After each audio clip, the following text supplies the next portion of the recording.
Good morning बच्चों। आज अपन unit second से वीडियो नंबर 5 देखेंगे और जो भी वीडियो आपको भेजे गए हैं आप उनको अच्छी तरह देखो। जो क्वेश्चन आपको प्रॉब्लम आपको नहीं आ रहे हैं, कोई दिक्कत है उसमें, तो आप मेरे को व्हाट्सअप नंबर पे भेजो कि ये क्वेश्चन ये टॉपिक समझाइए सर आप। और मैं आपको अब यूनिट नंबर सेकंड से बताऊंगा और जो अधिक नंबर के क्वेश्चन है वो यूनिट सेकंड से आएंगे। आपको बताया हुआ है 9 नंबर के क्वेश्चन आएंगे इससे, तो आपको इसकी कंप्लीट तैयारी करनी है अच्छे से और मैं इसका पूरा रिवाइज कराऊंगा आपको। अब यूनिट नंबर सेकंड की बात करोगे, उसमें लेसन नंबर 6, 7, 8 और 9 है। उसमें लेसन नंबर 6 की बात करोगे तो उसमें पहला इंपॉर्टेंट क्वेश्चन है पादपों में जलमार्ग। पादपों में जलमार्ग, तो पादपों में जलमार्ग के लिए डायग्राम भी आया हुआ है, तो ध्यान देना है इनको कि एक तो आपको डायग्राम बनाना आना चाहिए, तो आप अपने नोटबुक में इस डायग्राम को अच्छी तरह बनाएंगे, समझेंगे, अच्छी तरह आना चाहिए। तो ये टॉपिक है पार्श्वीय प्रवाह है। तो पहले सबसे पहले पार्श्वीय प्रवाह कहते किसे हैं कि मूल रोम से, मूल रोम है प्लांट में, मूल रोमों के द्वारा जल का कहाँ तक पहुँच जाना, जाइलम तक पहुँच जाना। मूल रोमों से जल है वो कहाँ तक पहुँच जाता है, जाइलम तक पहुँच जाता है। उस क्रिया को क्या कहते हैं, पार्श्वीय प्रवाह कहते हैं। क्या कहते हैं, पार्श्वीय प्रवाह। कि मूल रोमों से जल कहाँ पहुँच जाएगा, जाइलम तक। अब पार्श्वीय प्रवाह के मार्ग बताइए, यहाँ क्वेश्चन आएगा पादपों में पार्श्वीय प्रवाह के जलमार्ग का नामांकित चित्र बनाइए। चित्र हो सकता है या पार्श्वीय प्रवाह कितने प्रकार से होता है, तो उसके आपको छोटा क्वेश्चन पूछ ले 1 नंबर का, तो यहाँ पर ये 3 ये हो गए। पार्श्वीय प्रवाह के मार्ग बताइए तो 3 हो गए। पहला कौन सा है, एपोप्लास्ट, दूसरा कौन सा है, सिम्प्लास्ट, और तीसरा कौन सा है, वोक्युलर, जिसको क्या बोलते हैं, रसतनी पथ बोलते हैं। ये 3 पथ अपन पढ़ेंगे। तो डायग्राम में ये बाहर की तरफ कोशिका भित्ति है, ये सेल हो गई और इसे बोलते हैं रसधानी या रिक्तिका। एक ही बात है, रसधानी क्या बोलते हैं, रिक्तिका। अब इसके अंदर जल किस प्रकार से, यानी मूल रोमों से वो जल है वो किस प्रकार से जाइलम तक पहुंचता है, उसकी यहाँ चर्चा करेंगे। तो पहला है कौन सा पथ, एपोप्लास्ट, जिसको क्या बोलते हैं, अपलवक पथ। क्या बोलते हैं, अपलवक पथ। तो जब कोशिका भित्ति और कोशिका के मध्य जो अंतराल पाया जाता है उसके दौरान ये जल जाता है और अंत में कहाँ पहुँच जाता है, जाइलम तक पहुँच जाता है, तो उसे कौन सा पथ कहते हैं, एपोप्लास्ट या अपलवक पथ कहते हैं। देखो यहाँ पर ऐसे बनाया हुआ है, इस प्रकार से, ये यहाँ से इस प्रकार से बनाया हुआ है दोनों जगह। तो ये जल है कोशिका भित्ति, कोशिका से होते हुए मूल रोमों से जल कोशिका भित्ति व कोशिका से होते हुए ये कहाँ तक पहुँच जाता है, जाइलम तक पहुँच जाता है। उस पथ को क्या कहते हैं, एपोप्लास्ट या अपलवक पथ कहते हैं। तो इसका जो डायग्राम है इस प्रकार से यहाँ जो दिखा रखा है तीर का इस प्रकार से निशान, वो कौन सा पथ कहलाता है, एपोप्लास्ट पथ कहलाता है। दूसरा कौन सा है, सिम्प्लास्ट पथ। कौन सा कहलाता है, सिम्प्लास्ट। अब सिम्प्लास्ट पथ में क्या होता है, सिम्प्लास्ट पथ मूल रोमों से जल है वो जीवद्रव्य से जाता है और फिर जीवद्रव्य से यहाँ इस अवकाश से होकर फिर वापस जीवद्रव्य से जाता हुआ कहाँ पहुँच जाता है, जाइलम तक पहुँच जाता है। तो उसे कौन सा पथ कहते हैं, सिम्प्लास्ट या क्या बोलते हैं, संलवक कहते हैं। अब तीसरा पथ कौन सा होगा, तो यहाँ पर मैंने तीर का निशान सीधा दिखा रखा है, तो ये इसका डायग्राम का हो गया। फिर वोक्युलर, जिसको क्या बोलते हैं, रसधानी पथ। रसधानी पथ में क्या होता है कि जो जल है मूल रोमों से होते हुए, मूल रोमों से होते हुए कहाँ प्रवेश करता है, रसधानी में, रसधानी से कहाँ चला जाएगा, फिर आगे, फिर रसधानी में, इस प्रकार से ये प्रवेश करता है। तो जल मूल रोमों से कहाँ जाएगा, पहले जीवद्रव्य में जाएगा, जीवद्रव्य के बाद में कहाँ जाएगा, रसधानी में जब जाएगा, फिर वापस जीवद्रव्य से इस प्रकार से होते हुए कहाँ तक पहुँच जाएगा, जाइलम तक पहुँच जाएगा। तो उसे कौन सा पथ कहा जाता है, रसधानी पथ कहते हैं।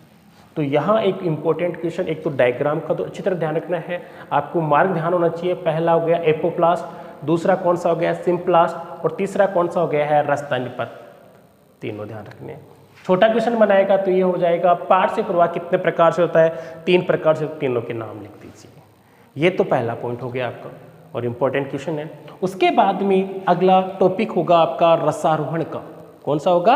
रसारोहण। तो पहले रसारोहण कहते किसे, ये तो सब जानते होंगे। पादपों में गुरुत्वाकर्षण के विपरीत, गुरुत्वाकर्षण बल कहाँ लगेगा? नीचे की तरफ। तो पादपों में गुरुत्वाकर्षण के विपरीत जल के ऊपर चढ़ने की क्रिया,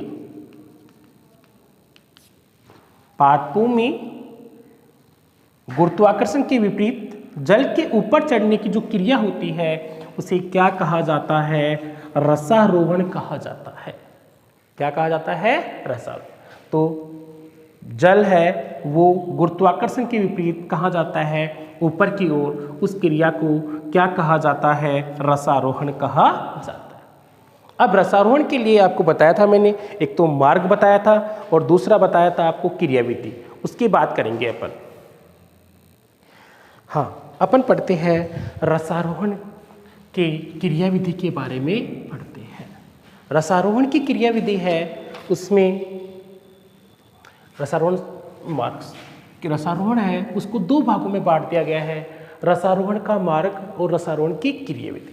आप पूरा कंप्लीट अच्छी तरह देखेंगे, जो वीडियो है ये लगातार देखेंगे, क्योंकि इसमें 9 नंबर के क्वेश्चन पुटअप किए जाएंगे। तो मैं आपको इसीलिए पूरा रिपीट करवा रहा हूँ, तो अच्छी तरह ध्यान देंगे, समझेंगे और इसको लर्न करेंगे अच्छी तरह। रसारोहण है उसको 2 भागों में बांट दिया, रसारोहण मार्ग, दूसरा है रसारोहण की क्रियाविधि। अब रसारोहण के मार्ग के लिए जो प्रयोग किया गया था वो किया गया था बालसम या गुल मेहंदी प्रयोग भी बोलते हैं इसको, इस पर प्रयोग किया गया था। यानी कि मार्ग जाइलम ही है क्या, इसके लिए प्रयोग किया गया था और वो प्रयोग किया गया था बालसम प्रयोग। बालसम प्रयोग में क्या किया गया, एक प्लांट था बालसम या गुल मेहंदी का प्लांट लगा हुआ था, उसकी एक जो जड़ है या एक जो नीचे की तरफ की जो शाखा है उसको किस में डुबो दिया गया? सैफरनिन के घोल में डुबो दिया गया और 2-3 घंटे के बाद में अध्ययन किया गया। तो यहाँ है जो जड़ जा रही है उसमें देखा गया कि कुछ पत्तियों की सिराएं क्या हो गई है? लाल रंग की हो गई है। यानी सिराएं भी कौन से रंग की हो गई? लाल रंग की। यानी बालसम है, बालसम को कहाँ डाल दिया गया? एक बीकर में सैफरन डाल के उसको जड़ को रख दिया गया और रखा तो 2-3 घंटे के बाद में देखा गया कि जो सैफरनिन है वो कहाँ चला जाता है? पत्तियों के किनारों पर, और पत्तियों की सिराएं कौन से रंग की हो गई? लाल रंग की। फिर देखा गया इस पत्ती व इस टहनी का अनुप्रस्थ काट का अध्ययन किया गया तो देखा गया कि जाइलम का जो दृढ़ोतक है, यानी जाइलम है वो कौन से रंग में या लाल रंग में क्या हो गया? अभिरंजित हो गया। इसका मतलब ये होता है कि जो जल नीचे से ऊपर जा रहा है, अर्थात कौन सी क्रिया हो रही है? रसारोहण की जो क्रिया हो रही है उसका मार्ग कौन है? जाइलम। तो रसारोहण का मार्ग यानी जाइलम के द्वारा ही जल नीचे से कहाँ जाता है? ऊपर, ये सिद्ध हो गया। तो किस प्रयोग के द्वारा हुआ ये? बालसम। इजी है बिल्कुल।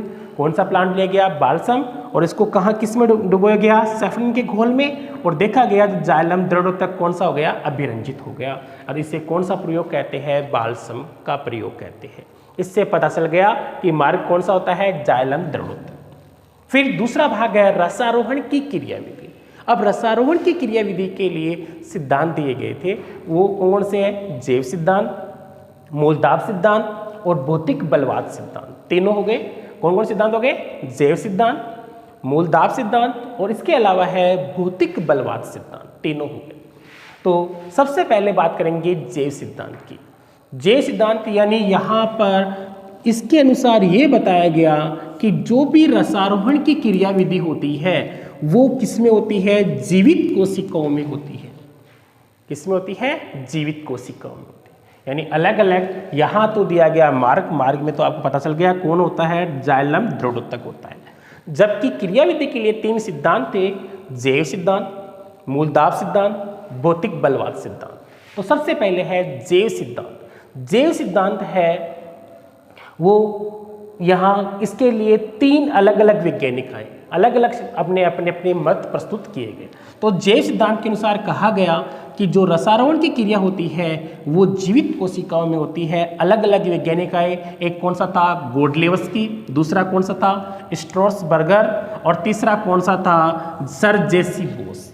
3 है, गोडलेवस्की, स्ट्रासबर्गर और सर जेसी बोस। अब तीनों ने क्या कहा, पहले गोडलेवस्की, इसने जो सिद्धांत दिया उसे क्या नाम दिया गया, रिले पंपवाद सिद्धांत दिया गया। इसमें क्या कहा गया कि जाइलम मर्दूतक है और मज्जा किरणें है, उनमें परासरण दाब आवर्ती परिवर्तन होते हैं, जिसके कारण जल है वो नीचे से कहाँ जाता है, ऊपर की तरफ जाता है। क्या कहा गया, इसे रिले पंपवाद भी बोलते हैं, यानी पंप प्रेशर के दौरान। यहाँ पर क्या कहा गया कि जाइलम मर्दूतक है यानी पेरेनकाइमा है और मज्जा की किरणें हैं, उसमें कौन सी क्रिया होती है, परासरण दाब के आवर्ती परिवर्तन के कारण जल ऊपर की तरफ चलता है या जाता है या रसायन की क्रिया होती है, जिसे क्या सिद्धांत दिया गया, रिले पंपवाद सिद्धांत नाम दिया गया। उसके बाद में कौन आया, स्ट्रॉसबर्गर। स्ट्रॉसबर्गर ने कहा जीवित कोशिका है वो केवल रसारोहण में सहायता करता है, केवल रसारोहण में सहायता करता है। और जेसी बोस, यहाँ एक क्वेश्चन भी था, सर जेसी बोस ने कौन से प्लांट पे काम किया था, तो भारतीय टेलीग्राफ प्लांट पर अपना कार्य किया था।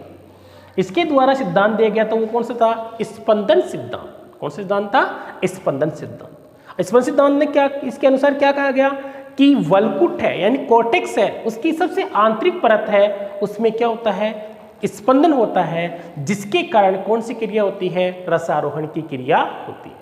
तो एक जैव सिद्धांत कंप्लीट हो गया। अब 2 और वह है वो नेक्स्ट वीडियो में देखेंगे, और ये दोनों भी इंपॉर्टेंट है, मूलतः पूछ लिया जाए या वाष्पोत्सर्जन जो कर्षण सिद्धांत है वो पूछ लिया जाए। तो यहाँ तक आपको अच्छी तरह ध्यान होना चाहिए। आज हमने जो सबसे पहले वो पढ़ा है पार्श्व प्रवाह के बारे में 3 मार्ग, उसके बाद में रसारोहण की परिभाषा हो गई है। रसारोहण का मार्ग कौन होता है, जाइलम दृढ़ोतक होता है। फिर रसारोहण की क्रिया विधि में 3 सिद्धांत है, उसमें जैव सिद्धांत आपने पढ़ लिया है। पहला दिया था गोडलेवस्की ने, दूसरा दिया स्ट्रासबर्गर ने और तीसरा दिया जेसी बोस ने। इसको दिया, उसको रिले पंपवाद बोलते हैं। इसके द्वारा दिया स्पंदन सिद्धांत, ये आपको कंप्लीट बता दें। अब इसको अच्छी तरह देखेंगे, समझेंगे, और मैंने नोट्स लिखा है उसको अच्छी तरह तैयार करेंगे। अब आज के टॉपिक से क्वेश्चन है कि जो सर जेसी बोस ने कौन से प्लांट पर कार्य किया, सर जेसी बोस ने कौन से प्लांट पर कार्य किया। सभी को कमेंट करना है, सभी को वीडियो अच्छी तरह देखना है। ठीक है, थैंक यू।